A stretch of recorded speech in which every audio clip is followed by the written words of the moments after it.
ഞാൻ ധന്യ. ഡിആർ കിച്ചണിലേക്ക് എല്ലാവർക്കും സ്വാഗതം. ഇന്ന് നമ്മൾ ചെയ്യുന്നത് ഒരു പാൻ കേക്ക് ആണ്. വളരെ എളുപ്പത്തിൽ ഉണ്ടാക്കാൻ പറ്റുന്ന ഈ പാൻ കേക്ക് എങ്ങനെ ചെയ്യാമെന്ന് നോക്കാം.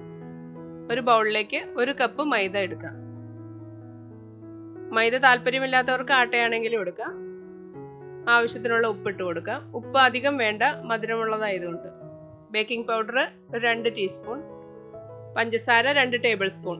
അത് നിങ്ങളുടെ ഇഷ്ടത്തിനനുസരിച്ച് കൂട്ടുകയോ കുറയ്ക്കുകയോ ചെയ്യാം.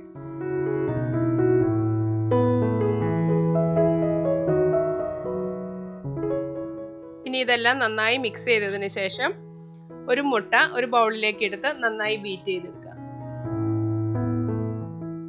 അത് ഇതിലേക്ക് ഒഴിച്ചു കൊടുക്കുക. മെൽറ്റ് ചെയ്ത ബട്ടർ 2 ടേബിൾ സ്പൂൺ അത് ഒഴിച്ചു കൊടുക്കാം. പിന്നെ പാല് 1 കപ്പ് അതും കൂടി ഒഴിച്ച് നന്നായി മിക്സ് ചെയ്യാം.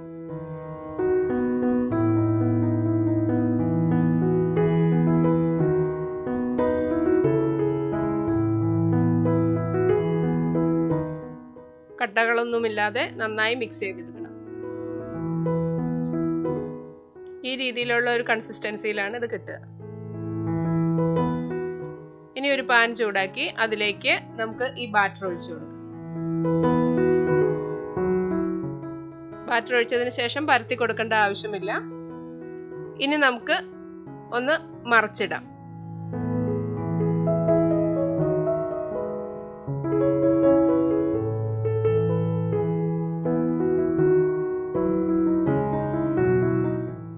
നമ്മുടെ ആദ്യത്തെ പാൻ കേക്ക് റെഡി ആയിട്ടുണ്ട്. ഇനി അതൊരു പ്ലേറ്റിലേക്ക് മാറ്റാം. ഇതുപോലെ തന്നെ എല്ലാ പാൻ കേക്കുകളും ചുട്ടെടുക്കാം.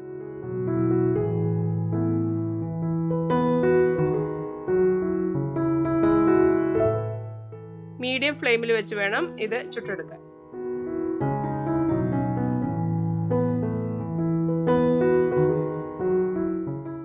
പാൻ കേക്കെല്ലാം ഞാൻ ചുട്ടെടുത്തിട്ടുണ്ട്. നമുക്ക് ഒരു കഷ്ണം ബട്ടർ വെച്ച് മേപ്പിൾ സിറപ്പോ അല്ലെങ്കിൽ തേനോ ഒഴിച്ച് കഴിക്കാവുന്നതാണ്. വളരെ ഈസിയുമാണ് ടേസ്റ്റിയുമാണ് ഈ പാൻ കേക്ക്. നിങ്ങൾ വീട്ടിലെല്ലാവരും ഒന്ന് ട്രൈ ചെയ്ത് നോക്കൂ. നിങ്ങൾക്ക് ഈ വീഡിയോ ഇഷ്ടമാവുകയാണെങ്കിൽ ലൈക്ക് ചെയ്യുകയും ഷെയർ ചെയ്യുകയും ചെയ്ത് ഞങ്ങളെ ഒന്ന് സപ്പോർട്ട് ചെയ്യുക. ഈ ചാനൽ ഇഷ്ടമാവുകയാണെങ്കിൽ സബ്സ്ക്രൈബ് ചെയ്യുക. നിങ്ങളുടെ ഫീഡ്ബാക്ക് എന്നെ കമന്റിലൂടെ അറിയിക്കുക. Thank you. അടുത്ത റെസിപ്പിയിലൂടെ വീണ്ടും കാണാം.